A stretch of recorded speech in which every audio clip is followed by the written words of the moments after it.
స్తోత్రం నాయన, స్తోత్రం స్తోత్రం తండ్రి. పరిశుద్ధ ప్రభా మీకు వందనాలు దేవా. పరమ తండ్రి, మా రక్షకుడా, మా గొప్ప దేవుడా, నీకు స్తోత్రములు నాయన. ఉన్నవాడు అని వాడవు తండ్రి, నీకు వందనాలు. నిన్న నేడు నిరంతరము ప్రభా ఏకరీతిగా ఉన్నవాడా, నీకు స్తోత్రము నాయన. స్తోత్రమయ్యా, స్తోత్రము తండ్రి. మీరు ఇచ్చిన మూల్యమైనటువంటి రక్షణ బట్టి ప్రభా యేసయ్యా, మీ కృపను బట్టి నాయన, మీ కాపుదలను బట్టి, మీ కనికిరమును బట్టి నాయన నీకు వందనములు తండ్రి. నాయన మీరు చేసిన మేలును బట్టి నీకు వందనాలు ప్రభా. ఏమిచ్చినా మీరు రుణం తీర్చలేని దేవా. హృదయపూర్వకమైనటువంటి కృతజ్ఞతాస్తుతులు నాయన చెల్లిస్తూ ఉన్నాము తండ్రి, నీకు వందనాలు. మీరిచ్చిన సంఘమును బట్టి నీకు స్తోత్రము దేవా, నీకు వందనములు తండ్రి. గొప్ప దేవుడానికి స్తోత్రము నాయన. ఉన్న పరిస్థితులు ప్రభా నీవు ఎరిగి ఉన్న దేవుడు తండ్రి, నీకు స్తోత్రాలు. నిన్ను ఆరాధించలేని పరిస్థితులు ఉన్నప్పటికీ లైవ్ ద్వారా ప్రభా నాయన నీ యొక్క దాసుని ద్వారా నీ యొక్క పరిశుద్ధమైనటువంటి వాక్యమును వినటానికి నాయన తండ్రి నాకు మాకు అనుగ్రహించినటువంటి నీ యొక్క కృపను బట్టి తండ్రి మీరు బలపరుస్తున్నటువంటి విధానాన్ని బట్టి దేవా నీకు వందనాలు చెల్లిస్తూ ఉన్నాను. గొప్ప దేవుడా ప్రభా, ఈ దిన కూడిక ద్వారా నా తండ్రి మీరు మహిమ పొందండి ప్రభా, నీకు వందనాలు. అయ్యా ఏ మాటలు ప్రభా మాకు అవసరమో నాయన అయ్యా తండ్రి నీ దాసుని మీరు బలపరిచి తండ్రి అయ్యా నీ స్తోత్రాలు నాతో మాతో మీరు మాట్లాడండి ప్రభా, నీకు స్తోత్రములు దేవా. గొప్ప దేవుడా, సంఘ బిడ్డలను జ్ఞాపకం చేసుకుంటూ ఉన్నాను నాయన. అయ్యా వారి ప్రతి అవసరత మీరు తీర్చి తండ్రి వారిని ఆదరించి బలపరిచి నడిపించి మీరు మహిమ పొందండి ప్రభా. లైవ్ ద్వారా నాయన నీ బిడ్డలు చూస్తూ ఉంటుండగా ప్రతి ఒక్కరిని మీరు జ్ఞాపకం చేసుకుని నాయన ఈ ఒక్కరిని తండ్రి మీరు దాటిపోవద్దు దేవా, నీకు వందనాలు నాయన. నీ స్తోత్రాలు, నీకు స్తుతులు ప్రభా. ఈ సాయంకాల కూడికలో ప్రభా పాటల ద్వారా మీరు మహిమ పొందండి నాయన. అయా నీకు వందనాలు స్తోత్రములు తండ్రి. అయా కీర్తన ద్వారా మీరు మహిమ పొందండి ప్రభా. నాయన ఆరాధన ద్వారా మీరు మహిమ పొందండి నా తండ్రి. నాయన వాక్యము ద్వారా మీరు మహిమ పొందండి ప్రభా. సాక్ష్యముల ద్వారా మీరు మహిమ పొందండి తండ్రి, నీకు స్తోత్రాలు.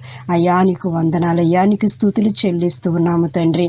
ఈ కూడిక అంతటి ద్వారా నాన్న మీరు మహిమ పొందమని యేసయ్య పరిశుద్ధ నామం బట్టి అడిగి వేడుకొనిచ్చు ఉన్నాను తండ్రి.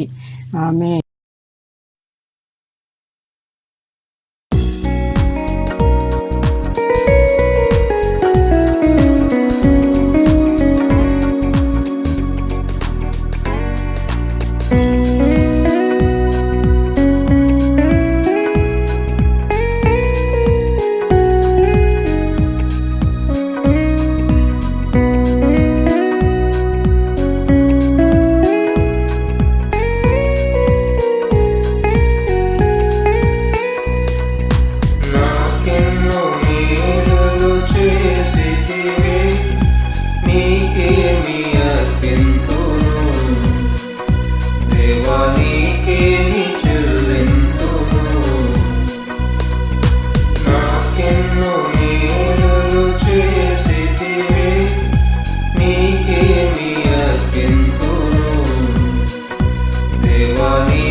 హల్లెలూయా యేసునామా కృతజ్ఞత స్తుతి నీకే నాకెన్నో మేలులు చేసితివి నీకేమి అర్పింతును దేవా నీకేమి చెల్లింతును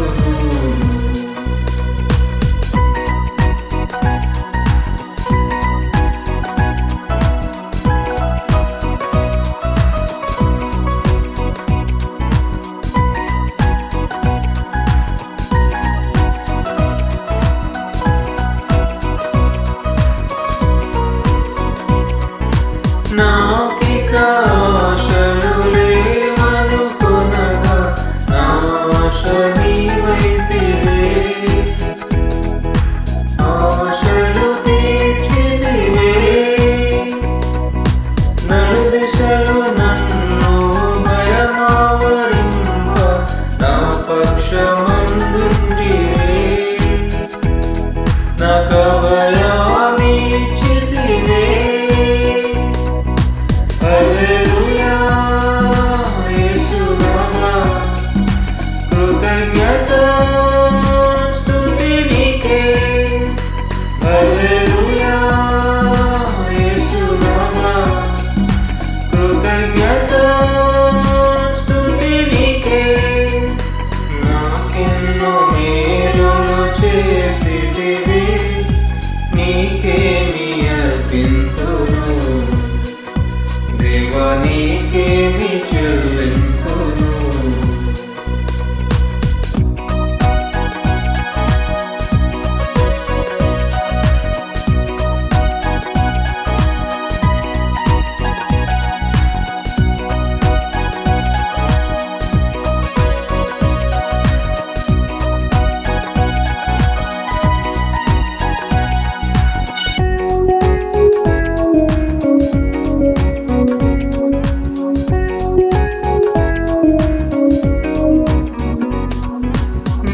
కాడి మోపి నా తోడు నీవే నీ చేతి నీడలో నన్ను దాచి ఉన్నావు ఏ కీడు నాకు రాకుండా చేసి నీ జాడలో నన్ను నడిపించుచున్నావే హల్లెలూయా యేసునామా కృతజ్ఞత స్తుతి నీకే హల్లెలూయా యేసునామా కృతజ్ఞత స్తుతి నీకే నాకెన్నో మేలులు చేసితివి నీకేమి అర్పింతును దేవా నీకేమి చెల్లింతును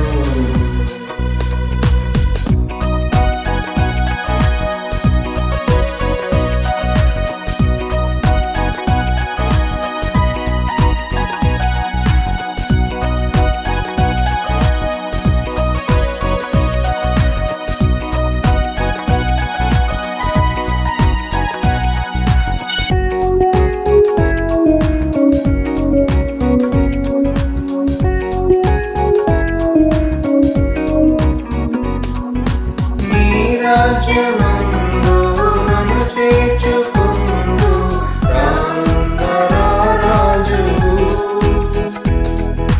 నా రాజువు నీవు నీ వధువు సంగమున నన్ను చేర్చుకున్నావు నన్ను కొన్నవాడవు నా వరుడవు నీవు హల్లెలూయా యేసునామా కృతజ్ఞత స్తుతి నీకే హల్లెలూయా యేసునామా కృతజ్ఞత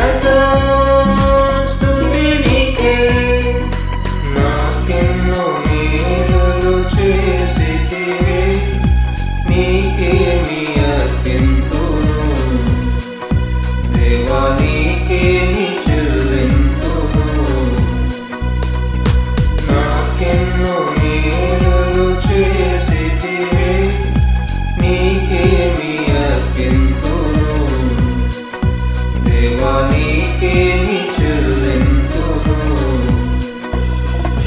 హల్లెలూయా యేసునామా కృతజ్ఞత స్తుతి నీకే.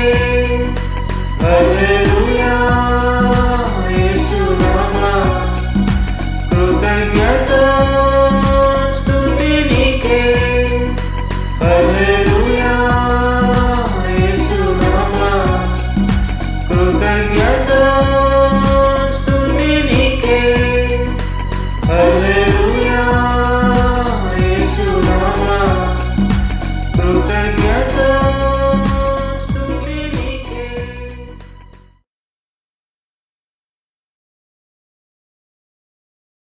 దేవుని వాక్యం చదువుకున్నాండి. 119 కీర్తన 145 నుండి 152 వరకు చదువుకున్నాం. యెహోవా, హృదయపూర్వకంగా నేను మొరపెట్టుచున్నాను.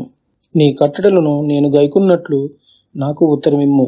నేను నీకు మొరపెట్టుచున్నాను. నీ శాసనముల చొప్పున నేను నడుచుకున్నట్టు నన్ను రక్షించుము. తెల్లవారక మునిపే మొరపెట్టి తిని నీ మాటల మీద నేను ఆశ పెట్టుకుని ఉన్నాను. నీవిచ్చిన వాక్యము నేను ధ్యానించుటకై నా కన్నులు రాత్రిజాములు కాకమునిపే తెరుచుకొందును. నీ కృపను బట్టి నా మొరాలకించుము. యెహోవా, నీ వాక్య విధులను బట్టి నన్ను బ్రతికించుము. దుష్కార్యములు చేయువారును నీ ధర్మశాస్త్రములు తోసివేయువారును నా యొద్దకు సమీపించుచున్నారు. యెహోవా, నీవు సమీపంగా ఉన్నావు. నీ ఆజ్ఞలన్నీ సత్యమైనవి. నీ శాసనములు నీవు నిత్యములుగా స్థిరపరిచితవని నేను పూర్వము నుండి వాటి వలనే తెలుసుకుని ఉన్నాను. దేవుడు కొద్ది వాక్యం దీవించి ఆశీర్వదించునుగాక. ఆమేన్. దేవుని నామమునకు మహిమ కలుగును గాక. ఈ 119వ కీర్తన యొక్క ప్రాముఖ్యత ఒక 2 విషయాలు మనం చూస్తే, ఈ 119వ కీర్తన 22 భాగాలుగా విభజింపబడింది. 22 భాగాల్లో కూడా 8 వచనాలు ఉంటాయి. అనగా మొత్తము 176 వచనాలు 8 వచనాలుగా ఒక్కొక్క భాగంలోనూ వ్రాయబడ్డాయి. 22 భాగాలుగా ఈ 119వ కీర్తన విభాగింపబడింది. ఈ ప్రపంచంలో ఎమర్జెన్సీ నెంబర్లు 3 సంఖ్యలతో ఉంటాయి. అదే రీతిగా దేవుని వాక్యాన్ని గురించి, ఆ వాక్యంలో ఉన్నటువంటి ప్రభావము, శక్తి, పరిశుద్ధత, సత్యము, సంపూర్ణత, వాక్యంలో ఉన్నటువంటి ఆదరణ మనము గ్రహించాలి అంటే ఈ 119వ కీర్తన మనం ఎక్కువగా చదవాలి. వాక్యానికి ప్రాధాన్యత ఎక్కువ చూపించినటువంటి అధ్యాయము 119వ కీర్తన. అంతా కూడా వాక్యం మీదే కేంద్రీకరింపబడి ఉన్నటువంటి కీర్తన. ఇప్పుడు మనం ధ్యానించుకోబోతున్నటువంటి వచనాలు కూడా 145 నుంచి 152 వరకు వాక్యాన్ని గురించే అక్కడ రాయబడి ఉంటుంది. ఇక్కడ దేవుని యొక్క దాసుడు, భక్తుడైనటువంటి ఈ కీర్తనకారుడు వాక్యం పట్ల ఆయన ఎలాంటి ఆశ కలిగి ఉన్నాడు, వాక్యాన్ని ఏ రీతిగా గౌరవిస్తున్నాడు, వాక్యాన్ని ఏ రీతిగా హత్తుకుంటున్నాడు అనే విషయాల్ని మనం చూస్తాం. మొదటిగా చూసినట్లయితే, హృదయపూర్వకంగా నేను నీకు మొరపెడుతున్నాను ప్రభువా, నేను నీ వాక్యాన్ని అర్థం చేసుకోవడానికి నాకు సహాయం చేయని ప్రార్థన చేస్తా ఉన్నాడు. మనం ఎప్పుడైతే దేవుణ్ణి హృదయపూర్వకంగా అడుగుతామో, ప్రార్థన చేస్తామో, దేవుడు తన వాక్యాన్ని మనకు అర్థం చేసుకునేటట్లుగా దేవుడు సహాయం చేస్తాడు. వాక్యం చదువుతున్నప్పుడు అర్థం కాకపోతే మనం ఖచ్చితంగా హృదయపూర్వకంగా దేవుడిని అడగాలి. ప్రభువా, ఈ భాగం నాకు అర్థం కావటం లేదు నాయనా, దీన్ని అర్థం చేసుకోవటానికి మీరు నాకు సహాయం చేయండి అని మనస్ఫూర్తిగా మనం దేవుడిని అడిగేటప్పుడు దేవుడు మనకు సహాయం చేస్తాడు. దాంట్లో ఉన్నటువంటి అర్థాన్ని గ్రహించడానికి దేవుడు కృప చూపిస్తాడు. రెండవదిగా చూసినట్లయితే, హృదయపూర్వకంగా దేవుని వాక్యాన్ని అనుసరించి నడుచుకోవటానికి ఆయన మొరపెడతా ఉన్నాడు. ఒకటి, వాక్యాన్ని అర్థం చేసుకోవటానికి సహాయం చేయమంటున్నాడు. రెండవది, నీ వాక్య ప్రకారంగా నడవటానికి నాకు సహాయం చేయమని అడుగుతూ నన్ను బ్రతికించండి అంటున్నాడు. ఈ లోకంలో అనేక మంది బ్రతుకుతారు రకరకాల అవసరాల కోసం. కానీ ఈ భక్తుడైతే, నీ వాక్యాన్ని అనుసరించటానికి నన్ను బ్రతికించి ఉంచు ప్రభువా, నన్ను రక్షించు ప్రభువా అని హృదయపూర్వకంగా మొరపెడుతున్నాడు. దేవుని వాక్యాన్ని అర్థం చేసుకోవటానికి మనం ప్రార్థన చేయాలి. ఆ వాక్య ప్రకారంగా నడవటానికి నన్ను బ్రతికించి ఉంచు ప్రభువా అని మనం ప్రార్థన చేయాలి. మూడవదిగా చూసినట్లయితే, తెల్లవారక మునిపే నేను మొరపెట్టి తిని అంటున్నాడు. తెల్లవారక మునిపే వాక్య ధ్యానము, ప్రార్థన మన క్రమశిక్షణలో ఉండాలి. మన యొక్క అనుదిన జీవితంలో క్రమశిక్షణ, వాక్య ధ్యానాన్ని మనం విడిచిపెట్టకూడదు, ప్రార్థన మానకూడదు. ఈ భక్తుడైతే అర్ధరాత్రి వేళ నేను నీకు మొరపెడుతున్నాను అంటున్నాడు. తెల్లవారుజామున నీ సన్నిధానంలో నేను వాక్యాన్ని ధ్యానిస్తున్నాను, వాక్యం మీద ఆశ పెట్టుకున్నాను అంటున్నాడు. మన జీవితంలో ఒక క్రమశిక్షణ ఉండాలి. వాక్యాన్ని ధ్యానించడానికి, దేవుని సన్నిధానంలో ప్రార్థించడానికి. ఒకవేళ మనం అనుకున్న సమయంలో ప్రార్థన చేయలేకపోయినా రోజంతట్లో వాక్య ధ్యానము, ప్రార్థన నీ జీవితంలో భాగం కావాలి. దానితో పాటు దేవుని యొక్క వాక్యం మీద మనం ఆశ పెట్టుకొని జీవించాలి. ఎందుకంటే నీ వాక్యమే నన్ను బ్రతికిస్తుంది, నా బాధల్లో అదే నాకు నెమ్మదినిస్తుందని ఈ కీర్తనకారుడు తెలియజేస్తూ ఉన్నాడు. దేవుని సన్నిధానంలో మనము ధ్యానము, ప్రార్థన కలిగి ఉండాలి. వాక్యాన్ని చదవటానికి ఆశపడాలి. ఎప్పుడైతే మనం వాక్యం మీద ఆశ పెట్టుకుంటామో దేవునితో గడుపుతాం, ప్రార్థనలో గడుపుతాం.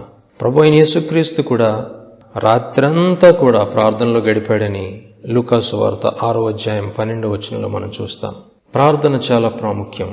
అందుకని భక్తుడు ప్రార్థన చేస్తున్నాడు. ఆ ప్రార్థన ద్వారా దేవుడు తన జీవితాన్ని క్రమపరచమని, వాక్యం మీద ఆశ పెట్టుకుని జీవించడానికి, వాక్య ప్రకారంగా నడవటానికి, వాక్యాన్ని అర్థం చేసుకోవడానికి సహాయం చేయని ప్రార్థన చేస్తూ ఉన్నాడు. రాత్రి వేళ నా కన్నులను తెరిచి ఉంచుతున్నాను. దేనికి అంటే నీ వాక్యాన్ని ధ్యానించుట కొరకు అంటున్నాడు. ఉదయం లేచిన దగ్గర నుంచి రాత్రి వరకు ఈ కళ్ళకు రెస్ట్ లేకుండా ఏవేవో చూడ్డానికి ఈ కన్నుల మీద భారాన్ని పెడతాం. అయితే ఈ రోజంతట్లో దేవుని వాక్యాన్ని చూడ్డానికి, దేవుని వాక్యాన్ని ధ్యానించడానికి నీ కన్నుల్ని వాడుకున్నావా? కీర్తనకారుడు అంటాడు, వ్యర్థమైన వాటిని చూడకుండా నా కన్నులను త్రిప్పమంటున్నాడు. అదే సమయంలో ఆ త్రిప్పబడినటువంటి కళ్ళు దేవుని వాక్యానికి మనం వాడాలి. ఆయన వాక్యంలో ఆశ్చర్యకరమైనటువంటి కార్యాలు మనం చూడగలుగుతాం. వాక్యమును బట్టి దేవుడు మనల్ని బ్రతికిస్తాడు, దేవుడు బలపరుస్తాడు, వారికి సమీపంగా ఉంటాడు. దేవుని వాక్యము నిత్యము స్థిరపరచబడి ఉన్నది. ఆదియందు వాక్యముండెను, వాక్యము దేవుని యొద్ద ఉండెను, వాక్యమే దేవుడై ఉండెను. పూర్వం నుండి ఉన్నటువంటి ఈ వాక్యము స్థిరమైనటువంటి వాక్యము.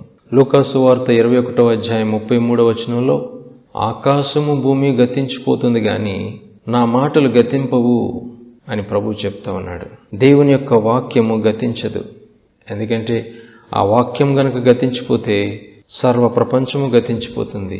వాక్యం ద్వారా దేవుడు సమస్తాన్ని స్థిరపరిచాడు. అంత బలమైనటువంటి ఈ వాక్యాన్ని మన అనుదిన జీవితాల్లో చదువుకుంటున్నామా, ధ్యానిస్తున్నామా, ఆ వాక్యం పట్ల ఆశ కలిగి ఉన్నామా? కొంతమంది చదువొచ్చినా సరే బైబిల్ చదవరు. ఒక క్రైస్తవ కుటుంబంలో జన్మించి కూడా బైబిల్ని పూర్తిగా చదివేటువంటి అనుభవం లేనటువంటి వారు, కనీసం సగం కూడా చదివినటువంటి అనుభవం లేనటువంటి వారు ఎంతోమంది ఉంటారు. జీవితం ముగిసిపోతుంది కానీ బైబిల్ని మాత్రం పూర్తి చేయరు. రకరకాల కార్యాలు మాత్రం పూర్తి చేసుకుంటారు. వారి సొంత ఆశలు తీర్చుకోవడం కోసం ఎన్నెన్నో కార్యాలు చేస్తూ ఉంటారు. కానీ దేవుని వాక్యం పట్ల ఆశ లేదు గనుక వాక్యాన్ని చదవరు. ఈ రోజున ఈ మాటలు వింటున్నటువంటి నీతో దేవుడు మాట్లాడుతూ ఉన్నాడు. ఈ వాక్యం నిజంగా నేను బ్రతికిస్తుంది. ఆ బ్రతికిస్తున్న వాక్యాన్ని నీవే రోజైనా చదివావా, ధ్యానిస్తున్నావా, ఆశ కలిగి ఉన్నావా? దాని పట్ల నీవు శ్రద్ధ చూపిస్తున్నావా?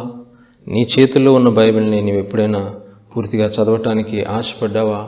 ఈ భక్తుని యొక్క ఆశ చూడండి. అర్ధరాత్రి మొరపెడుతున్నాడు, తెల్లవారకు మునిపే ఆయన మొరపెడుతున్నాడు. ఆయన వాక్యాన్ని చదవటం కోసం కన్నులు తెరుచుకుని ఉన్నాడని చెప్తా ఉన్నాడు. ఇలాంటి ఆసక్తి మనలో ఉన్నప్పుడు దేవుడు మనల్ని బలపరుస్తాడు. అంత మాత్రమే కాదు కానీ వాక్యాన్ని త్రోసివేసేవారు, చెడు కార్యాలు చేసేవారు మనలను సమీపించినప్పుడు ఈ వాక్యం మనలను బ్రతికిస్తుంది. దేవునికి దూరంగా ఉన్న ప్రతి ఒక్కరూ కూడా దేవునికి దగ్గరగా ఉన్నవారిని పాడు చేయాలని వారికి దగ్గరగా ఉంటారు. వారు దేవునికి దూరంగా ఉంటారు కానీ దేవుని బిడ్డలను పాడు చేయటానికి వారికి దగ్గరగా ఉంటారు. అలాంటి సమయంలో దేవుడు నీకు దగ్గరగా ఉండి ప్రతి ఆపద నుంచి నేను తప్పిస్తాడు, నిన్ను బలపరుస్తాడు. కారణము దేవుని పట్ల నీకున్నటువంటి భయము, దేవుని వాక్యం పట్ల నీకున్న గౌరవాన్ని బట్టి దేవుడు నీకు తోడుగా ఉండి, నీకు సమీపంగా ఉండి నిన్ను బలపరుస్తాడు. వాక్యం యొక్క సారాంశం సత్యము. వాక్యము మనల్ని నడిపిస్తుంది, బలపరుస్తుంది, మన త్రోవలకు వెలుగుగా ఉంటుంది, మనలను జీవితంలోనికి నడిపిస్తుంది. ఇలాంటి బలమైన, శ్రేష్టమైన, అద్భుతమైన, శక్తి కలిగిన వాక్యాన్ని నీ రోజంతటిలో కొంత సమయం నీవు కేటాయించి చదవటం ప్రారంభించు, ధ్యానించటం ప్రారంభించు. దాని ప్రకారంగా నడవటానికి నీవు అప్పగించుకో. దాన్ని అర్థం చేసుకోవటానికి ప్రయత్నించు. అర్థం కాకపోతే దేవుడిని అడుగు, దేవుడు నీకు సహాయం చేస్తాడు. ఆరాధనకు యోగ్యుడా, నిత్యము స్తుతించెదను. నీ మేలులను మరువకని ఎల్లప్పుడు స్తుతి పాడెదను.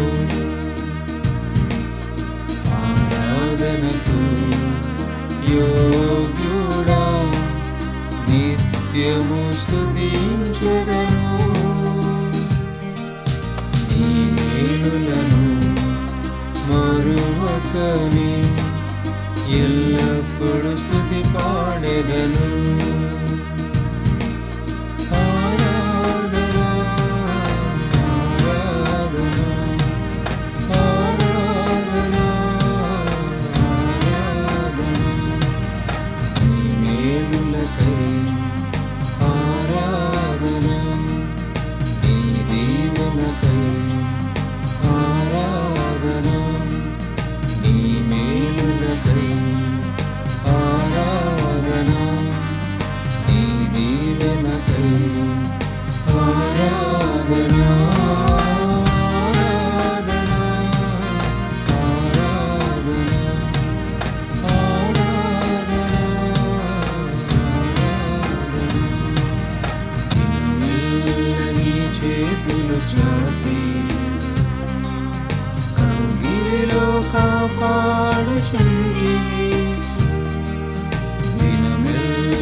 గణపరచిన నిర్మలాత్ముడా, పూర్ణాత్మ మనసుతో కొనియాడెదను. హెచ్చించి గణపరచిన నిర్మలాత్ముడా, పూర్ణాత్మ మనసుతో కొనియాడెదను.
మరువకని ఎల్లప్పుడూ స్తుతి పాడెదను.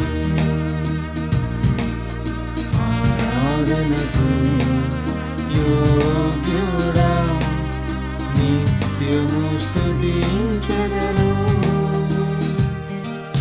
నీ మేలులను మరువకని ఎల్లప్పుడూ స్తుతి పాడెదను.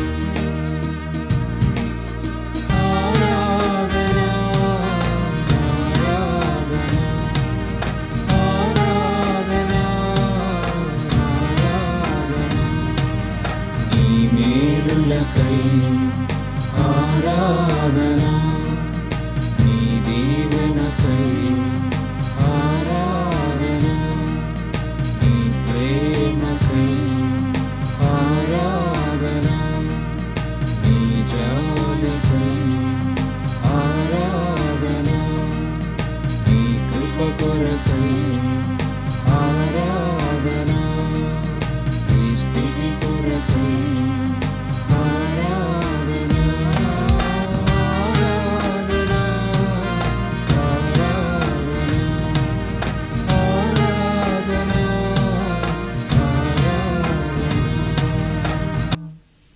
ప్రభునామమునకు మహిమ కలుగును గాక.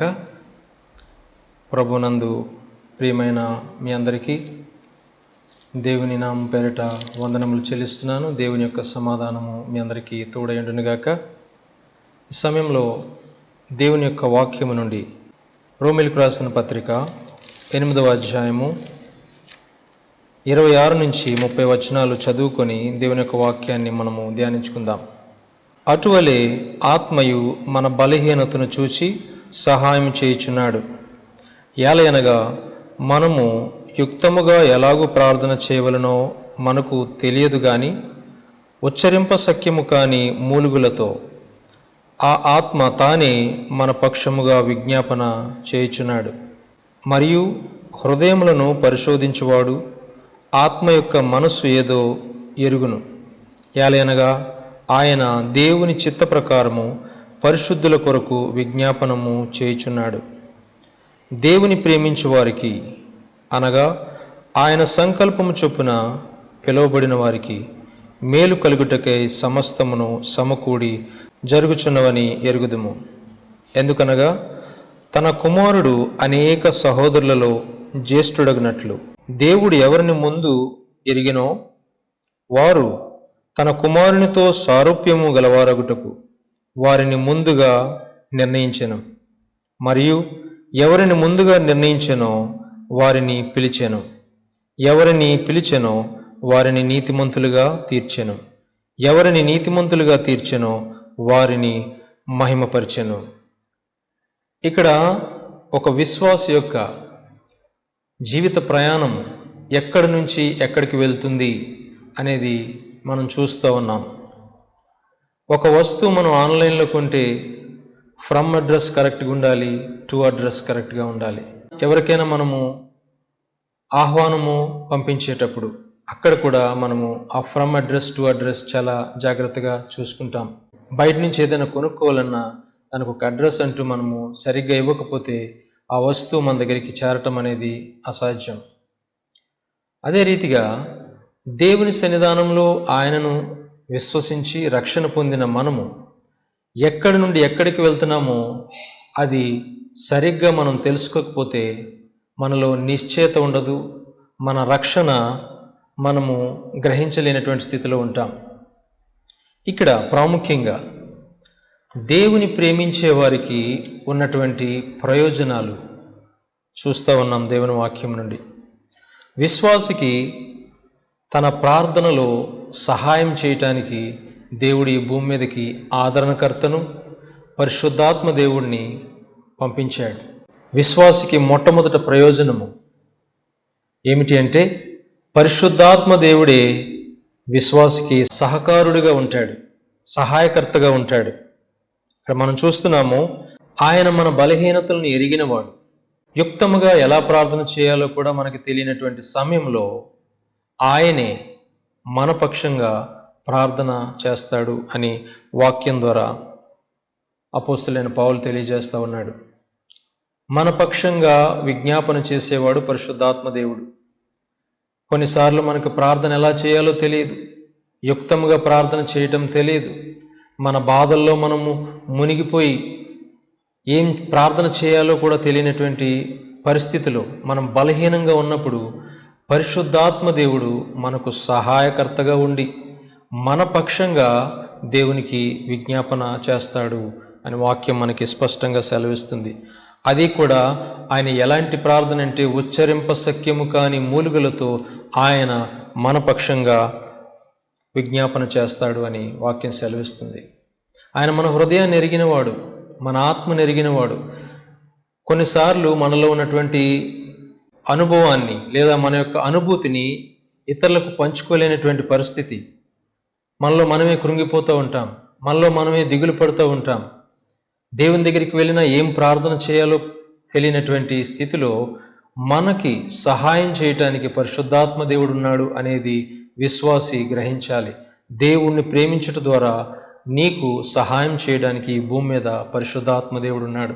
ఆయన నీ పక్షంగా విజ్ఞాపన చేస్తాడు, నీతో కలిసి ఆయన విజ్ఞాపన చేస్తాడు.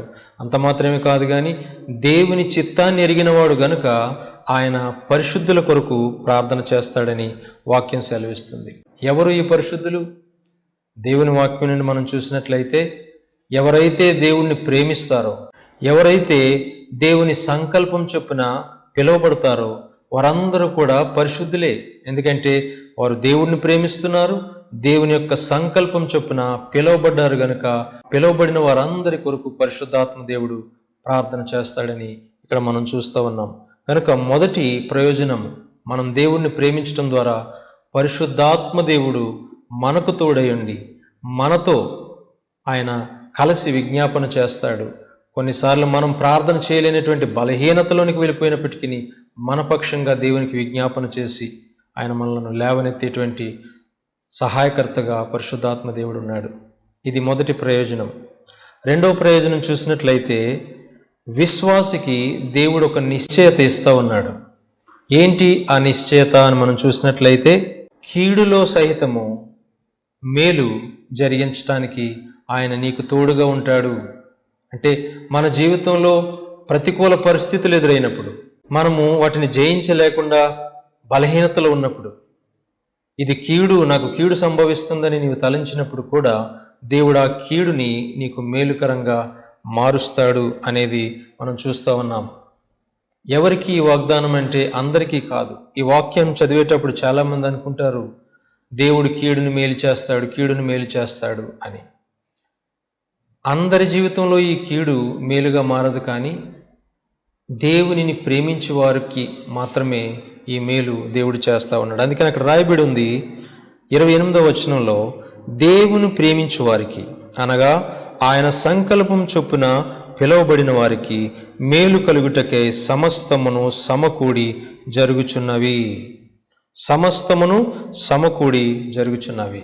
ఎవరికి అంటే దేవుని ప్రేమించే వారికి. ప్రియ విశ్వాసి, నీవు దేవుణ్ణి ప్రేమించినంత కాలము నీకు ఒక నిశ్చయత దేవుడిస్తూ ఉన్నాడు. ఏంటి ఆ నిశ్చయత అంటే, నీవు ఆయనను ప్రేమిస్తున్నావు గనుక నీ జీవితంలోనికి ప్రవేశించిన ఏ కీడునైనా సరే దేవుడు దాన్ని మేలుగా మారుస్తాడు. ఇది విశ్వాసికి దేవుడిస్తున్నటువంటి నిశ్చయత. దేవుని ప్రేమించు వారికి ఆయన మేలు కలుగుటకై సమస్తము సమకూర్చి జరిగిస్తాడు అని అక్కడ రాయబడి ఉంది. మూడవ ప్రయోజనము మనం చూసినట్లయితే, మనము ఎక్కడి నుండి ఎక్కడికి వెళ్తున్నాం అనగా ఈ భూమి మీద దేవుడు మనలను పిలుచుకొని మనలను రక్షించి ఆయన యొక్క వాక్యం ద్వారా ఎందుకు పోషిస్తూ ఉన్నాడు అంటే, మనమున్న స్థితిలో నుంచి మనము మార్పు పొందటానికి, ఈ లోకములో నుండి పరలోకంలోనికి మనం వెళ్ళటానికి దేవుడు మనల్ని పిలుచుకున్నాడు. ఈ ఉన్నతమైన పిలుపులోనికి నీవు నేను పిలువబడ్డాము అనేటువంటి విషయాన్ని నీవు గ్రహిస్తే దేవునిని స్తుతించకుండా ఉండలేవు. దేవుని ప్రేమిస్తున్నావు గనుక దేవుడు తన యొక్క ఆత్మను నీకు సహాయంగా ఇస్తా ఉన్నాడు. దేవుణ్ణి ప్రేమిస్తున్నావు గనుక నీ జీవితంలో ఎదురయ్యే ప్రతి కీడుని దేవుడు మేలుకరంగా మారుస్తాడు. నీవు దేవుణ్ణి ప్రేమిస్తున్నావు గనుక దేవుడు నిన్ను ఈ లోకంలో నుండి పరలోకంలోనికి చేరుస్తాడు అనేది మనం చూస్తూ ఉన్నాం. అయితే ఈ లోకంలో మనం జీవిస్తూ ఉంటుండగా దేవుని యొక్క ఉన్నతమైన పిలుపులో మనం ఎవరి వలె మారాలి అని దేవుడు ఆశపడుతున్నాడు అంటే ఇక్కడ వాక్యంలో చూస్తూ ఉన్నాము. 29వ వచనంలో, తన కుమారుడు అనేక సహోదరులలో జ్యేష్ఠుడగినట్లు దేవుడెవరిని ముందుగా ఎరిగినో వారు తన కుమారునితో సారూప్యము గలవారవుటకు వారిని ముందుగా నిర్ణయించెను. ఇక్కడ కొన్ని మెట్టులు ఉన్నాయి. మనం ఏ మెట్టు నుంచి ఏ మెట్టుకి వెళ్ళవలసిన వారంగా ఉన్నామో ఇక్కడ వాక్యం ద్వారా స్పష్టంగా దేవుడు తెలియజేస్తూ ఉన్నాడు. ఒకప్పుడు మనం దేవుని ఎరగని వారము, అన్యులుగా బ్రతికాము, చీకటిలో బ్రతికాము, పాపములో బ్రతికాము. దేవుడు మనలను ఎరిగాడు. ఎందుకో తెలుసా? దేవుని ఎరగని మన దగ్గరికి సువార్త వచ్చినప్పుడు ఆ సువార్తను మనం స్వీకరించి దేవుణ్ణి ప్రేమించడం ప్రారంభించాం. అదే మన యొక్క మొట్టమొదటి అడుగు, ఆత్మీయ జీవితంలో తొలి అడుగు. దేవుని ప్రేమించే హృదయం నీలో ఉంటే చాలు, దేవుడు నిన్ను ఎక్కడి నుండి ఎక్కడికి తీసుకొని వెళ్తాడో అనేది వాక్యంలో మనం చూస్తూ ఉన్నాం. చూడండి, మొదటిగా మనం దేవుణ్ణి ప్రేమించాలి. ఆ ప్రేమలో నుండి దేవుడు మనల్ని అంచెలంచెలుగా దీవించుకుంటూ వెళ్తాడు అనేది మనం ఇక్కడ నేర్చుకుంటున్నాం. మొట్టమొదటిగా దేవుడే మనల్ని ఎరిగాడు. ఎందుకని? మనం ఆయనను ప్రేమించాం, వాక్యాన్ని స్వీకరించాము గనుక. ఆయన ఎరిగి ఉన్న ప్రతి ఒక్కరిని కూడా ఆయన ఏం చేస్తూ ఉన్నాడంటే నిర్ణయించుకుంటున్నాడు, అంటే ఏర్పరచుకుంటున్నాడు. ఎప్పుడైతే మనం దేవుణ్ణి ప్రేమిస్తామో దేవుడు మనలను ఎరుగుతాడు. అంటే ఈ బిడ్డ నన్ను ప్రేమిస్తున్నాడు అనేటువంటి ఆ సంబంధము మనము కలిగి ఉంటాము. రెండవదిగా ఆ ఎరిగిన వారిని దేవుడు నిర్ణయించుకుంటాడు. నిర్ణయించుకోవడం అంటే ఏర్పాటు చేసుకోవడం. వాక్యంలో మనం చూస్తున్నాం కదా, దేవుడు ఈ లోకంలో నుంచి మనలను వేరుపరిచి ఆయన సొత్తుగా, ఆయన ప్రజలుగా ఉండడానికి మనలను ఏర్పాటు చేసుకున్నాడు, నిర్ణయించుకున్నాడు. ప్రేమిస్తున్నాము గనుక ఆయన కృపచేత మనలను నిర్ణయించుకున్నాడు. ఆయన ఈ రోజున నేను ప్రభువుని నమ్ముతున్నానంటే నా గొప్పతనం కాదు, నన్ను వెతుక్కుంటూ నా దగ్గరికి వచ్చినటువంటి దేవుని యొక్క కృప, ఆయన సువార్త. ఈ కృపా సువార్త నా దగ్గరికి రావడాన్ని బట్టి ఆయన ప్రేమను నేను ముందు రుచి చూశాను గనుక నేను ఆయనను ప్రేమించడం మొదలుపెట్టాను. ఆ ప్రేమలోనే దేవుడు నన్ను ఎరిగి ఉన్నాడు. నన్ను ఎరిగి ఉన్నాడు గనుక నన్ను నిర్ణయించుకున్నాడు. నన్ను మాత్రమే కాదు, ఈ రోజున వాక్యం వింటున్నటువంటి నిన్ను కూడా దేవుడు నిర్ణయించుకున్నాడు. నీవు ఆయన నిర్ణయంలో ఉన్నదానవు, ఆయన నిర్ణయంలో ఉన్నవాడవు. ఇది మాత్రం మనం మర్చిపోకూడదు. ఆయన మనల్ని ఏర్పాటు చేసుకున్నాడు, మనం ఆయన్ని ఏర్పాటు చేసుకోలేదు. ఈ లోకంలో మనము నశించుచూ ఉంటుండగా, దేవుడు లేనటువంటి జనాంగంగా మనం జీవిస్తూ ఉంటుండగా, చీకటిలో బ్రతుకుతూ ఉంటుండగా దేవుడే తన ప్రేమ సువార్తను మన దగ్గరికి పంపించి ఆయన ప్రేమను మనం రుచి చూసేవారిగా చేసి తిరిగి మనం ఆయనను ప్రేమించేవారిగా చేశాడు. ఎప్పుడైతే మనం ఆయనను ప్రేమించడం ప్రారంభించామో దేవుడు మనలను ఎరగటం ప్రారంభించాడు. ఎరగడం మాత్రమే కాదు కానీ మనలను నిర్ణయించుకున్నాడు. నిర్ణయించుకున్న తర్వాత ఆయన నిర్ణయించుకున్న ప్రతి ఒక్కరిని కూడా ఆ చీకటి లోకంలో నుంచి వెలుగులోనికి పిలుచుకొని ఉన్నాడు. నాతో కలిసి వాక్యం చూడండి. 1 పేతురు పత్రిక 2వ అధ్యాయము, 1 పేతురు పత్రిక 2వ అధ్యాయము 9వ వచనంలో మనం చూసినట్లయితే, అయితే మీరు చీకటిలో నుండి ఆశ్చర్యకరమైన తన వెలుగులోనికి మిమ్మును పిలిచిన వాని గుణాతిశయములను ప్రచురము చేయు నిమిత్తము ఏర్పరచబడిన వంశము. మనం ఎలాంటి వంశమట? ఏర్పరచబడిన దేవుని వంశము. ఎక్కడి నుంచి పిలువబడ్డాము? చీకటిలో నుంచి తన ఆశ్చర్యకరమైన వెలుగులోనికి పిలువబడ్డాము. ఎందుకు పిలువబడ్డామంటే ఆయన యొక్క గుణాతిశయములను ప్రచురం చేయటానికి మనము పిలువబడ్డాము. కనుక దేవుడు మనల్ని ఎరిగిన తర్వాత మనల్ని నిర్ణయించుకున్నాడు. నిర్ణయించుకొని మనలను చీకటిలో నుంచి వెలుగులోనికి పిలిచాడు. ఇది 3వ మెట్టుగా మనం చూస్తూ ఉన్నాం. ఎరిగి ఉన్నాడు, నిర్ణయించుకున్నాడు, ఇప్పుడు మనలను పిలుచుకుంటున్నాడు. పిలుచుకున్న ప్రతి ఒక్కరిని కూడా నీతిమంతులుగా తీర్చుచున్నాడు. పిలిచిన వారిని ఆయన రక్షిస్తూ ఉన్నాడు. ఆయన ఎంత నమ్మదగిన వాడంటే, నశించిన దానిని వెదకి రక్షించడానికి ఈ లోకానికి వచ్చినటువంటి ఆ ప్రభువు పిలిచిన ప్రతి ఒక్కరిని కూడా ఆయన రక్షిస్తాడు. నీవు ఆయన పిలుపులో ఉన్నావా? ఆయన పిలుపులో ఉంటే దేవుడు ఖచ్చితంగా నిన్ను రక్షించడానికి ఆయన పిలుచుకున్నాడు. నేను నీతిమంతుడిగా చేయటానికి ఆయన పిలుచుకున్నాడు. ఒకప్పుడు మనలో దుర్నీతి మాత్రమే ఉండేది. అలాంటి మనలను తన కుమారుడైన యేసుక్రీస్తుని నమ్మిన కారణాన్ని బట్టి, ఆ ప్రభువైన యేసుక్రీస్తు మన కొరకు శిలువలో కార్చిన పరిశుద్ధమైన రక్తాన్ని బట్టి మనలను తండ్రి అయినటువంటి దేవుడు నీతిమంతులుగా తీర్చాడు. ఆయన రక్తము వలన మనము నీతిమంతులుగా తీర్చబడుతున్నామని వాక్యం సెలవిస్తూ ఉంది. కనుక పిలిచిన ప్రతి ఒక్కరిని దేవుడు నీతిమంతులుగా తీరుస్తూ ఉన్నాడు. ఎందుకండి నీతిమంతులుగా తీర్చబడాలి? నీతిమంతులుగా తీర్చబడకపోతే మనము దేవుని రాజ్యంలోనికి చేరమా అంటే ఖచ్చితంగా చేరము. అందుకనే ఆయన అంటున్నాడు, చివరి మెట్టుగా ఎవరినైతే నీతిమంతులుగా తీర్చాడో వారందరినీ మహిమపరిచాడు అని వాక్యం సెలవిస్తూ ఉంది. వారందరినీ దేవుడు మహిమపరిచాడు. మహిమపరచడం అంటే మనము పాపం వలన మరణించటానికి వెళ్తున్నటువంటి స్థితిలో మన పాపములను తన కుమారుడైన యేసుక్రీస్తు మీద వేసి ఆయనను సిలువకు అప్పగించి మరణానికి అప్పగించి ఆయనను సమాధి చేసిన తర్వాత 3వ దినాన తిరిగి లేపి ఆయన ద్వారా నిత్య జీవం మీకు కలుగుతుంది, ఆయనను మీరు నమ్మండి, ఆయన యందు విశ్వాసం ఉంచండి అని దేవుడు తన సువార్తని లోకానికి పంపిస్తూ ఉన్నాడు. ఎవరైతే యేసుక్రీస్తును నమ్ముతూ ఉన్నారో వారందరూ నిత్య జీవానికి పాత్రులుగా ఎంచబడుతున్నారు. ఎవరిని బట్టి అంటే మన నీతిని బట్టి కాదు, తన కుమారుడైన యేసుక్రీస్తు నీతిమంతుడైన యేసుక్రీస్తుని బట్టి మనల్ని అందరినీ కూడా దేవుడు నీతిమంతులుగా తీరుస్తూ ఉన్నాడు. కనుక మన యొక్క స్థాయి ఎక్కడి నుంచి ఎక్కడికి వెళ్తుంది అనేది మనం చూసినట్లయితే, మనము దేవునిని ప్రేమించింది మొదలుకొని మనలను ఆయన ఎరిగి మనలను నిర్ణయించుకొని మనలను పిలిచి మనలను నీతిమంతులుగా చేసి నీతిమంతులుగా చేయబడిన మనలను మహిమపరిచెను అని అక్కడ రాయబడి ఉంది. ఇక్కడ ఒక గొప్ప విషయం ఏమిటంటే, జరిగిపోయిన దానిని గురించి ఆయన చెప్పటం లేదు, జరగబోయే దానిని గురించి చెప్పటం లేదు. కానీ నీవు ప్రభు అయిన యేసుక్రీస్తుని విశ్వసించిన ఆ క్షణమే దేవుడు నిన్ను నీతిమంతుడిగా తీరుస్తూ ఉన్నాడు. అంత మాత్రమే కాదు, కానీ నీకు మహిమను ఆయన ఇచ్చాడు. అంటే నిత్య జీవాన్ని అప్పుడే నీకు ఇచ్చేశాడని వాక్యం ద్వారా నీవు గ్రహించాలి.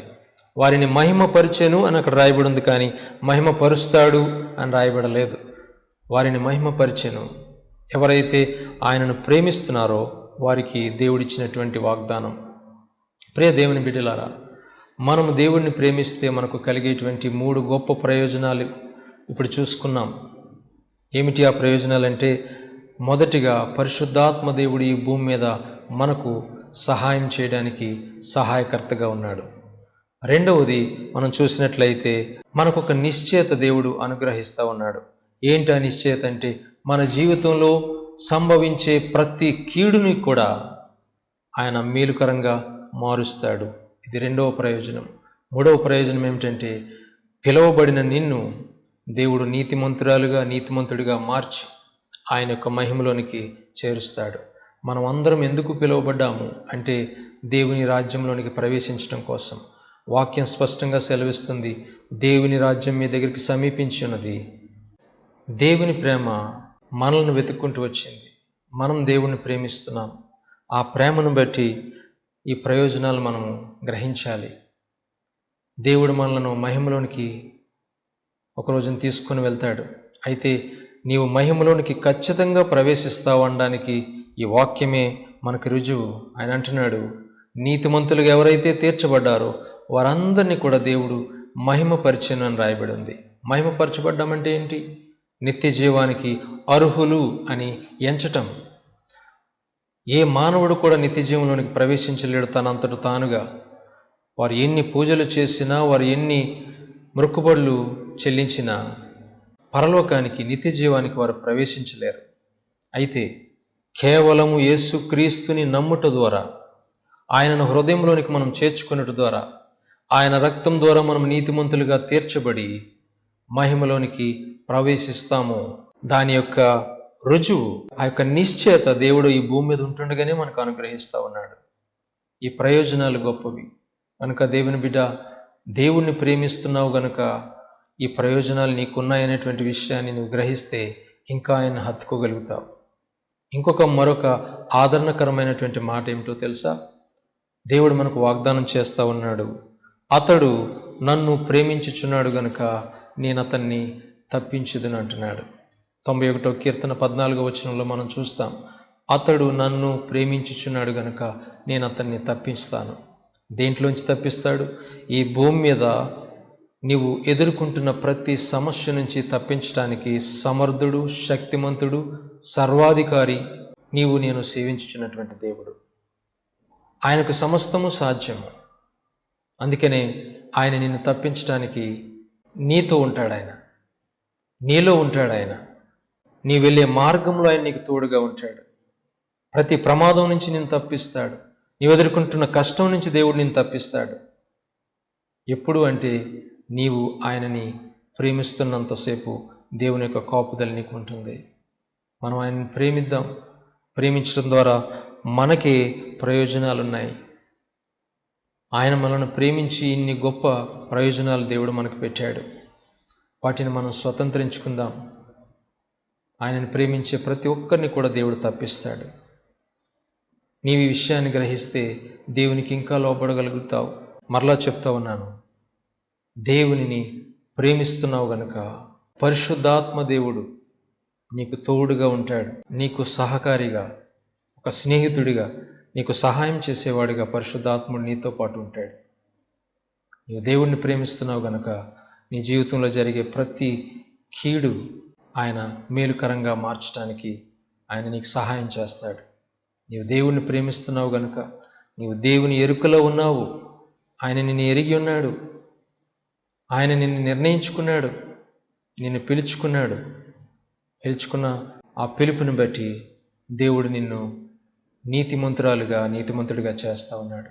నీతిమంతుడిగా చేసిన తర్వాత దేవుడు నిన్ను పరలోక రాజ్యానికి అర్హుడిగా చేశాడు, మహిమపరిచాడని వాక్యం సెలవిస్తూ ఉంది.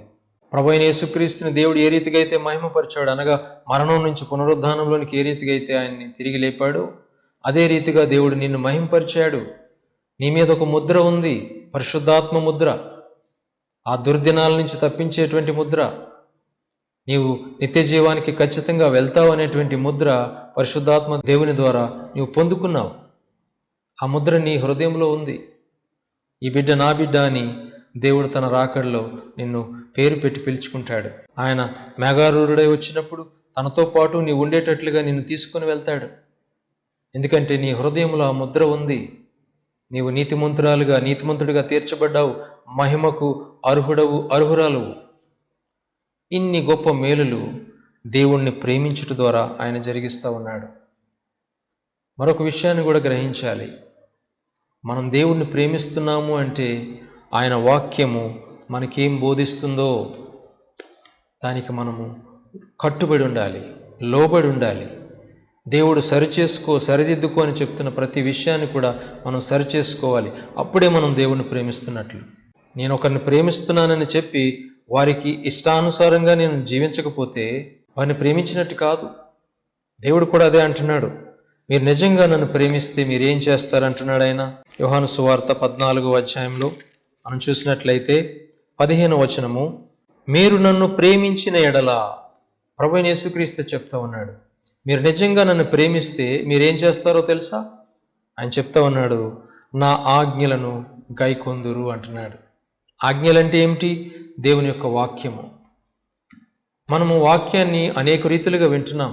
ఉదయాన్నే లేచిన వెంటనే వాగ్దానాలని చెప్పి, సువార్త సందేశాలని చెప్పి, సువార్త పాటలని చెప్పి, రకరకాలుగా దేవుని యొక్క వాక్యాన్ని మనము వింటున్నాము, చూస్తున్నాము, చదువుతున్నాము.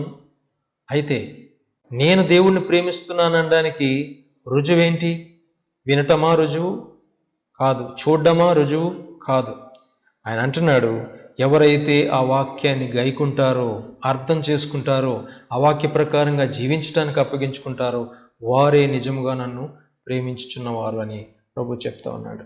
అలాంటి వారికి దేవుడు చెప్తా ఉన్నాడు, వీరు నన్ను ప్రేమిస్తున్నారు గనుక నేను వారిని తప్పిస్తాను అంటున్నాడు. దేవుని బలమైన హస్తం చేత నీవున్న సమస్య నుంచి నీవు బయటకు రావాలని ఆశపడుతున్నావా? అయితే ఈ మాటలు వింటుండగానే నీ హృదయం తెరిచి దేవుణ్ణి ప్రేమించటం ప్రారంభించు. ప్రేమించడం అంటే మరలా చెప్తున్నాను, కేవలం నోటితో దేవా నేను నిన్ను ప్రేమిస్తున్నానని చెప్పడం కాదు, కానీ ఆయన మాట నీకేమీ తెలియజేస్తూ ఉంది. ఆయన వాక్యము నీ జీవితంలో ఉన్నటువంటి లోపాలను ఎత్తి చూపిస్తున్నప్పుడు వాటిని నీవు విడిచిపెట్టి వాక్య ప్రకారంగా జీవించడానికి నీవు అప్పగించుకున్న ప్రతిసారి కూడా నీవు దేవుణ్ణి ప్రేమిస్తున్నావు. జాగ్రత్తగా గమనించండి. ఆయన వాక్య ప్రకారంగా ఎవరు జీవిస్తున్నా వారు దేవుణ్ణి ప్రేమిస్తున్న వారే. అలా ప్రేమిస్తున్న వారిని దేవుడు ఖచ్చితంగా తప్పిస్తాడు. ఆయన నిన్ను తప్పిస్తాడు. నీవు ఆయనను ప్రేమించడం ప్రారంభించి, అనగా ఆయన వాక్య ప్రకారంగా జీవించడానికి నీవు అప్పగించుకో. దేవుడు నిన్ను ప్రతి సమస్య నుంచి తప్పిస్తాడు. ఏ కీడు నీ గుడారం దగ్గరికి రాకుండా ఆయన కాపాడుతాడు. ఏ తెగులు నీ గుడారం దగ్గరికి రాకుండా ఆయన కాపాడుతాడు. నీ ఇంటిని నిన్ను తాకకుండా దేవుడు కాపాడుతాడు. ఆయన తన్ను ప్రేమించే వారిని సంరక్షించడానికి సమర్థుడైన. యోహాను సువార్తలో ఒక ప్రాముఖ్యమైనటువంటి మాట మనం చూసినట్లయితే 10వ అధ్యాయము 27 నుంచి చదువుతున్నాను, వినండి. నా గొర్రెలు నా స్వరము వినును, నేను వాటిని ఎరుగుదును అంటున్నాడు. ఎవరైతే దేవుని స్వరాన్ని వింటారో, ఎవరైతే ప్రభు స్వరాన్ని వింటారో, ప్రభు స్వరం వినడం అంటే అర్థం ఏంటంటే దేవుని వాక్యము నీకు వినబడుతున్నప్పుడు ఆ వాక్యానికి నీవు లోబడుతుంటే ఆయన స్వరానికి నీవు విధేయత చూపిస్తా ఉన్నావు. నా గొర్రెలు నా స్వరము వింటాయంటే నీవు ఆ వాక్యానికి నీవు లోబడుతున్నావు. అలా లోబడుతున్న వారికి దేవుడు చెప్తున్నటువంటి గొప్ప మాట, ప్రభు చెప్తున్నటువంటి గొప్ప మాట ఏమిటంటే, అవి నన్ను వెంబడించును. నీవు గనక వాక్యాన్ని అంగీకరిస్తే నీవు క్రీస్తును వెంబడిస్తావు. వెంబడిస్తున్నావు గనుక నేను వాటికి నిత్య జీవమునిచ్చెదను అంటున్నాడు ఆయన. దేవునికి మహిమ కలుగును గాక. ఆయన స్వరము విని ఆయన వెంబడించే ప్రతి ఒక్కరికి ప్రభువైన యేసుక్రీస్తు ఇస్తున్నటువంటి గొప్ప నిశ్చయత ఏమిటంటే, వారికి నిత్య జీవాన్ని నేను అనుగ్రహిస్తానంటున్నాడు. అంత మాత్రమే కాదు కానీ ఆయన ఇంకొక మాట అంటున్నాడు, అవి ఎన్నటికీ నశింపవు. అవి ఎన్నటికీ నశింపవు. దేవుడు నేను నాశనం నుంచి తప్పించడానికే ఈ లోకానికి వచ్చాడు. నశించిన దానిని వెతకరక్షించడానికే ప్రభువైన యేసుక్రీస్తు ఈ లోకానికి వచ్చాడు. కనుక నీవు ఆయన స్వరాన్ని వింటే దేవుడు నిన్ను నిత్య జీవంలోనికి నడిపిస్తాడు, నిన్ను నాశనం నుంచి తప్పిస్తాడు. అంత మాత్రమే కాదు, ఎవడునూ వాటిని నా చేతిలో నుండి అపహరింపడు. ఈ లోకములో సాతానుడు బలవంతుడైనప్పటికీ మహాకాశాలకు మించి పైన ఉన్నటువంటి దేవుడు అందరికంటే పైనన్నవాడు, అందరిపైన అధికారం కలిగినవాడు. ఆయన చేతిలో నుంచి ఎవరు కూడా నిన్ను అపహరించలేరు, దొంగిలించలేరు. వాటిని నాకు ఇచ్చిన నా తండ్రి అందరికంటే గొప్పవాడు గనుక నా తండ్రి చేతిలో నుండి ఎవడునూ వాటిని అపహరింపలేడు అని అంటున్నాడు. తండ్రి అయిన దేవుని చేతిలో నుంచి కానీ, కుమారుడైన యేసుక్రీస్తు చేతిలో నుంచి కానీ ఎవ్వరూ నిన్ను అపహరించలేరు, దొంగిలించలేరు. అది వ్యాధి కావచ్చు, ఆర్థిక సంబంధమైన నష్టం కావచ్చు, నీ జీవితంలో సమాధానం లేనటువంటి పరిస్థితులు కావచ్చు, నిరుద్యోగ పరిస్థితి కావచ్చు, నిరుత్సాహపరిచేటువంటి పరిస్థితులు కావచ్చు. ఏదైనప్పటికీ దేవుడు నిన్ను విడిపించడానికి ఆయన సమర్థుడు, శక్తిమంతుడు. ఆయన చేతిలో నుంచి నిన్నెవరు కూడా అపహరించలేరు. కనుక నీవు దేవుణ్ణి ప్రేమిస్తున్నప్పుడు ఎవరి చేతిలోనికి వస్తున్నావంటే బలవంతుడగు దేవుని చేతిలోనికి నువ్వు వచ్చేస్తున్నావు. ఆయన చేతిలో నుంచి ఎవరు కూడా నిన్ను అపహరించలేరు. కనుక ప్రియ దేవుని బిడ్డ, దేవుని వాక్యం నుంచి మనం నేర్చుకుంటున్నటువంటి విషయాలు, ఆయనను ప్రేమిస్తే దేవుడు తన ఆత్మను మనకు సహాయంగా పంపుతాడు. ఆయనను ప్రేమిస్తే దేవుడు కీడును మేలుగా మన జీవితంలో మారుస్తాడు. ఆయనను ప్రేమిస్తే దేవుడు మనలను పిలుపు నుంచి పరలోకానికి తీసుకొని వెళ్తాడు. అనగా ఈ భూమి మీద ఉన్నటువంటి మనలను ఈ లోకంలో నుండి పరలోకానికి ఆయన తీసుకొని వెళ్తాడు. దేవుడు తన ఆత్మ ద్వారా మనల్ని బలపరచాలని ఆశపడుతున్నట్లయితే ఆయనను ప్రేమించడం ప్రారంభిద్దాం. ప్రేమించడం అంటే ప్రతిరోజు వాక్యం చదువు, నీ వింటున్న వాక్యాలను బట్టి మోకరించి ప్రార్థన చేయు, దేవునికి అప్పగించుకో. ఈ దుర్దినాల్లో మనం ఉన్నాము. ఇలాంటి దినాల్లో మనం చేయగలిగిందల్లా ఏదైనా ఉందా అంటే అది ఒక్కటే ఒకటి, దేవుని వాక్యాన్ని వినేటప్పుడల్లా నీవు మోకరించి ప్రార్థన చేసి, ప్రభువా నీ వాక్యానికి నేను అప్పగించుకుంటున్నాను నాయన అని చెప్పి ప్రభువుకు నీవు అప్పగించుకో. అలా అప్పగించుకున్నట్టు ద్వారా నీవు దేవుణ్ణి ప్రేమిస్తూ ఉన్నావు, ఆయనకి విధేయత చూపిస్తూ ఉన్నావు. అలాంటి వారిని ఆయన తప్పిస్తానని ఆయన వాగ్దానం చేస్తూ ఉన్నాడు. దేవుని చేత తప్పింపబడడానికి నీవు ఇష్టపడుతున్నావా? నీ సమస్యల నుంచి నీవు బయటకు రావడానికి ఇష్టపడుతూ ఉన్నావా? పరిస్థితి ఏదైనా దేవుడు దానిని మార్చగలిగేటువంటి సమర్థుడు. నాకు అసాధ్యమైనది ఏదైనా కలదా అని ప్రశ్నించినటువంటి దేవుడు. ఆయనకు అసాధ్యమైనదంటూ ఏదీ లేదు. నీ ఉన్న పరిస్థితి నీ జ్ఞానానికి అది అసాధ్యమని అనిపించొచ్చేమో, కానీ దేవునికి సమస్తము సాధ్యము. సమస్తాన్ని సాధ్యపరచగలిగేటువంటి దేవుడిని నీవు ప్రేమించటం ప్రారంభించు. దేవుడు నీ ఉన్న స్థితి నుంచి నిన్ను విడిపిస్తాడు, నిన్ను లేవనెత్తుతాడు. చీకటిలో నుంచి వెలుగులోనికి పిలిచిన ఆ దేవుడే సమస్యల్లో నుంచి నేను బయటికి తీసుకొని వస్తాడు.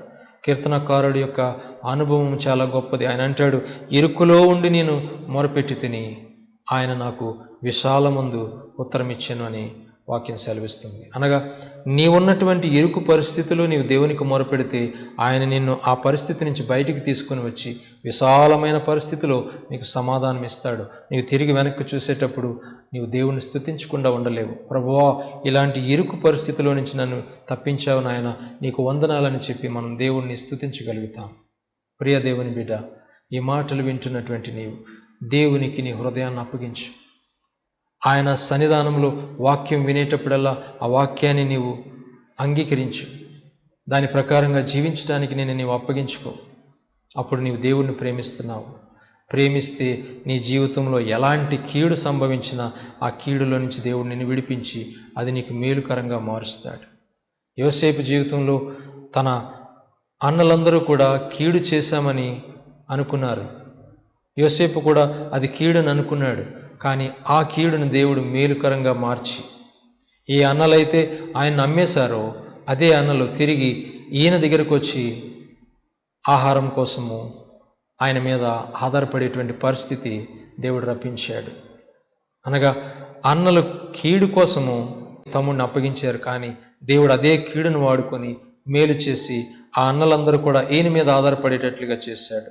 అలాంటి పరిస్థితి నీవు నేను అనుభవించాలంటే, మన జీవితంలో కీడులు మేలుగా మారాలి అంటే దయచేసి దేవునిని ప్రేమించడం ప్రారంభించు. వాక్యాన్ని హత్తుకో. ప్రభువుకి నీ హృదయం ఇవ్వు. దేవుడు నిన్ను నీతిమంతురాలుగా నీతిమంతుడిగా చేసి మహిమలోనికి చేరుస్తాడు. దేవుడి మాటలు దీవించునుగాక. ఆమేన్. కళ్ళు మూసుకున్నట్లయితే ప్రార్థన చేసుకుందాం. మహాపరిశుద్ధుడా, ప్రేమ కలిగిన తండ్రి, మీకు వందనాలు నాయన. దేవా, ఇంతవరకు మీ యొక్క మాటలు మేము పంచుకొని ఉన్నాం తండ్రి. మిమ్మల్ని ప్రేమించే వారికి ఎన్ని గొప్ప మేలులు మీరు దాచి ఉంచారు నాయన. ఆ మేలులు మేము తండ్రి ప్రభువా ధ్యానించుకొని ఉన్నాం. మా రక్షక, మా ప్రభువా, మేము మిమ్మల్ని ప్రేమించలేదు, కానీ మీరే మొదటగా మమ్మల్ని ప్రేమించారు, మమ్మల్ని వెతుక్కుంటూ వచ్చారు. మీ యొక్క రక్షణ సువార్త మాకు తెలియజేశారు. మేము మిమ్మల్ని ప్రేమించేటట్లుగా మీ ప్రేమను మాకు రుచి చూపించారు. ఆ ప్రేమను ఎరిగినటువంటి మేము మిమ్మల్ని ప్రేమిస్తున్నాం నాయన. మా బలహీనతల్లో మాకు సహాయం చేసేటువంటి పరిశుద్ధాత్మ తండ్రి, మీకు వందనాలు. మాకు సంభవింపబోయే ప్రతి కీడును కూడా మేలుగా మార్చగలిగేటువంటి దేవా, మీకు వందనాలు చెల్లిస్తున్నాను. చీకటిలో నుంచి మమ్మల్ని వెలుగులోనికి పిలిచి ఆ పిలుపుకి తగినట్లుగా మమ్మల్ని నీతిమంతులుగా చేసి మహిమలోనికి చేర్చినటువంటి గొప్ప దేవా, మీకు వందనాలు చెల్లిస్తున్నాం తండ్రి. నిన్ను ప్రేమించే వారందరినీ నీవు తప్పిస్తానంటున్నావు. ఇదిగో ఈ వాక్యం విన్న బిడ్డలందరినీ కూడా మిమ్మల్ని ప్రేమించేవారిగా చేయమని ప్రార్థిస్తున్నాను తండ్రి. వారి సమస్యలు ఏదైనా సరే మిమ్మల్ని ప్రేమించిన కారణంగా వారిని తప్పించమని ప్రార్థిస్తున్నాను. వారు మిమ్మల్ని మహింపరచడానికి సహాయం చేయండి. మీ యొద్ద నివసించడానికి వారికి కృప దయచేయండి. దేవా, నీవు ప్రేమతో ఒక మాట చెప్పావు నాయన, నా యొద్దకు వచ్చి వారిని నేను ఎంత మాత్రం త్రోసివేయనన్నావు. నీ బిడ్డలు నీ యొద్దకు రావడానికి సహాయం చేయండి. మిమ్మల్ని ప్రేమించడానికి సహాయం చేయండి. వారి హృదయాలను మీరు ప్రేరేపించండి ప్రభువా. దేవా, వారి జీవితంలో మేలు జరిగించాలని నీవు ఆశపడుతున్నావు. అట్టి మేలు వారు అనుభవించేటట్లుగా వారి హృదయాలను తెరవండి ప్రభువా. మీ వాక్యాన్ని హృదయంలోనికి చేర్చుకొని మిమ్మల్ని ప్రేమించడానికి, మీ మాటకు విధేయత చూపించడానికి వారికి సహాయం చేయండి. మీ ప్రేమ గొప్పది తండ్రి.